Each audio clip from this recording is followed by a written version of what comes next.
Hey, what is going on? Welcome to this week's AI Agent of the Week series. My name is Arvell Craig with Bot Builders, and each week I've been going through different examples of AI agents because this is the hottest thing right now in AI. This is where AI becomes proactive, persistent, personal, and helpful for you, other than you have to manually do stuff. Agents do stuff on their own, depending on how you set them up.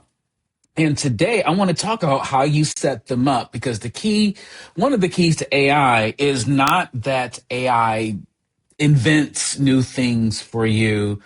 One of the most powerful things about AI is that it replicates what you already do. And that's where you get the biggest breakthrough, not from experimenting and wasting your time trying to figure stuff out. But what if you took your skills, your SOPs, your processes, your IP, that which makes you unique, and you could delegate it to AI. You could clone yourself, not physically, not making an avatar video, but having an AI do exactly what you do step by step by step by step. To me, that's powerful. And that's what I want to talk about because there is a strategy, there is a framework to train an AI. I mean, in the past, we've talked about prompting and prompt engineering as the way we talk to AI and try to get it to do what we want it to do. We prompt AI so that it can give us the best possible results wanted.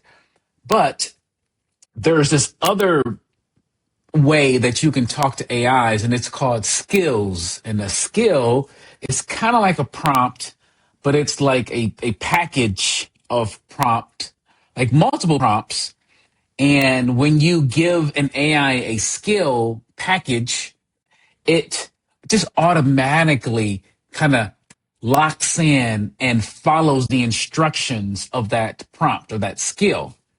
Okay. So again, it's a set of prompts or a set of instructions that you give the AI. And when you're talking to your AI, your favorite AI tool, based upon what you're asking and what you're talking about, the skill is like will automatically be evoked and used in the conversation. So you don't have to leave and say, go to GPTs and ChatGPT so you can turn on a GPT and have a unique experience.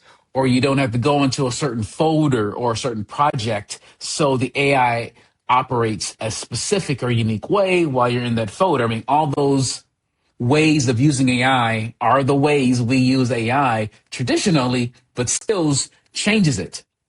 Okay, and I want to show you what a skill is and how it works. I mean, technically, Anthropic, the company that made Claude, invented the concept of skills, but they share it to all the other AI companies and all the AI tools. And so when you learn how to make a skill, it's just a text file or a markdown file. And when you have it, you can actually use it on different AI models. I mean, technically, ChatGPT just opened up its ability to use the same type of skill files, but it's only available in the enterprise, education, and business plans, not in the pro or the plus yet.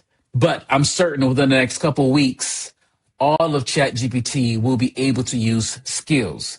Again, so it's been more it was invented by Anthropic and in Claude, so it's already built into Claude. And I'm going to show you how to use skills in Claude, how to create skills and what they do. Okay, so that's what's because when you learn how to make a skill, you not only you have an agent that follows the instructions and the job description that you have predetermined. And if you're using something like OpenClaw and a more again, autonomous agent, still you can give it those skills as well. Okay. So that is like the key. When you build skills, you can use them right now in Claude. You can use them in Chat GPT Codex, the coding platform. You can use them in Gemini, I think CLI as a developer. But again, all these platforms will have the ability to use skills. I think Perplexity just came out with a new version, Perplexity Computer, and that computer uses skills. So this is, again, I don't know, it's the evolution of a prompt, but again, it's different. It's more powerful. It's more seamless. So let me kind of show you what this looks like. And the skill, again, it's just a text file. And you can see here the text file just has couple different unique aspects. It has to be the name skill.md. So the file name has to be called skill.md. But within the file, you have a name and a description of what the skill is and what it's supposed to do. And then you actually have the full prompt, which again, you can see on the screen. It's pretty straightforward how it looks. Nothing too fancy. So again, it's just a text file. But again, when you put a skill and you connect it to your AI tool or your AI agent, again, you could load 50 skills that do all types of different things. So you're training this AI to do all these things, but the AI, from a memory standpoint, it's not going to remember or think. It doesn't have to load all these trainings. Think about prompts where people have these big, long, multi-page prompts. You put a bunch of multi-page prompts into AI over, a couple of days, the AI's memory is going to be overloaded and it's not going to remember all those kind of things. But skills is a different way of thinking where it only needs to really know, like, the name and the description. And only when you call it does it need to pull out the whole thing. So again, it's better for memory management. So therefore, the content is going to be more consistent. It's going to be more efficient and better output. Let me think. So again, if you want to get help building skills, definitely just reach out to me. There's a link here on my in the signature of this article. And one thing I'm doing, every week, I'm building 3 to 5 new skills, step by step, of all the things that I'm doing in a day. A third of it is going to be administration, managing emails, checking what's going on in the world. I'm going to have skills trained within agents or workflows to follow the script, follow the process, and do things for me. I have skills related to creating content, understanding my voice, how I speak, what my style of communicating is. Typically, I've had AI agents, or AI projects, I've had GPTs that mimic the way I talk. But again, it's a different context. I have to leave and copy my article and put it somewhere and tell it to run this certain prompt to clean it out, look at my example files and my way I write. So that is a way of using AI, but with these skills, just in talking to Claude right now and ChatGPT soon when it adds that feature, it'll just automatically pull in the skill that describes my writing style. So again, it's a very interesting and seamless thing when it works. So let me see if I can pull out my Claude into the screen here. So here is my Claude account.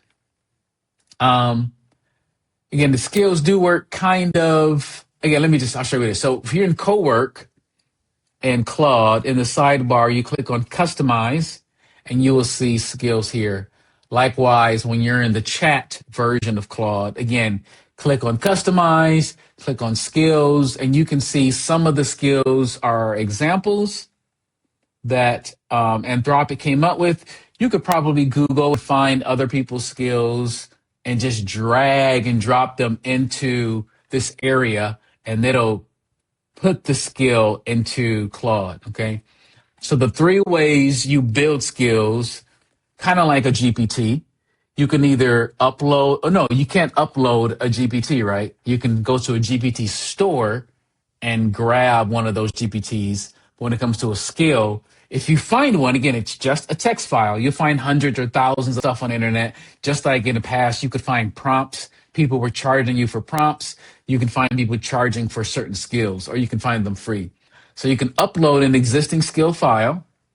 You can write instructions. That's like ChatGPT. Just give it a name, give it a description, and give it the instructions. Kind of like what I showed you, how that text file is set up.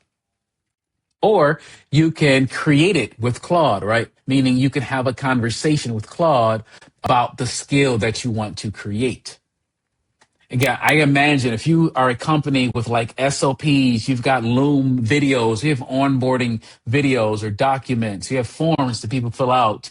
You could copy existing videos or transcribe videos and tell Claude, create a skill based upon these questions, this questionnaire.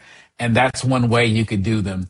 So again, there's many ways of doing it. And you can kind of see some of mine. I've got a chatbot scorecard skill. I've got an AI mastermind skill. I've got skills that relate to Tana, my note system. I've got some competitive analysis documents. It's competitive teardown, which is a whole process of looking at a company, comparing them to their competitors, and then creating a comparison, a teardown that shows the marketing advantages and nuances and differences that compare different companies with their competitors.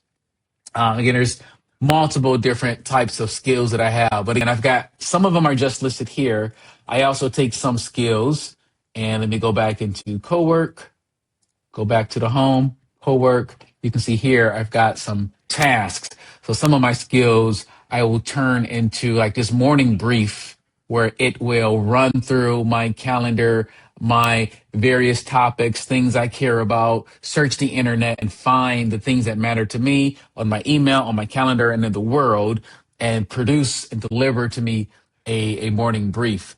But let me go into here. I'm just going to go into the regular chat area, and then I can say, can you help me prepare for the AI mastermind? Run that skill. So I have a skill that's trained to research the world of AI so that I can be prepared when I run my mastermind calls to teach people on the segment that deals with what's the newest strategies for small businesses when it comes to marketing and sales that relate to the major AI tools. That is part of the prompt or the skill or the instructions that I have that you can see here on the screen. It's just going to run that. It's going to run that skill and go through a set of steps to create that for me. Again, you see, it's just in my regular everyday conversation. It's going to activate that example of a prompt or a set of instructions based upon what I define it. So right here, again, that's going to keep on moving and run through I'm going to actually stop it. Again, definitely check out this document. Again, Anthropic has a lot of other trainings. If you want to learn it on your own, if you want me to help you, just reach out to me. I can show you the skills that I have. And lastly, I want to end with this quote by Rachel Woods. I'll probably start using this quote all the time. She says, own the playbook, rent the tech. And so the most powerful thing about creating skills, again, is that once you have a skill, you won't have to worry about is ChatGPT best, is Claude best, is Gemini best, or whatever else. Once you have a skill or a playbook of the things that matter most to you in your everyday life and business, you will be able to keep the skills, the documents of your playbook and copy it and move it to any AI model that you want. Because again, the goal of the AI is not just to invent and do new stuff. The goal of the AI is to clone you, is to take what works in your world and operate and follow the exact steps of your SOPs and your processes. So there you go. Again, you can follow these instructions in this article and you can learn about how to set up skills for your business. Again, I say just start slow. You can search online. You can find other people's skills if that would work better for you. But I do encourage you to take your own processes and playbooks and learn the art of building skills and have your own library, and you can use it on any AI tool. Okay? So that is what I have for today. Again, this was week 9 of the AI Agent of the Week series. We're going to go up to 12. And after 12, I'll probably take down the series, do something else with this content. But in the meanwhile, while it's live, if you've got questions, if you want to build out AI that actually helps you and makes your life easier without experimenting, wasting money or time, reach out to me. All right. Create a great day. Peace.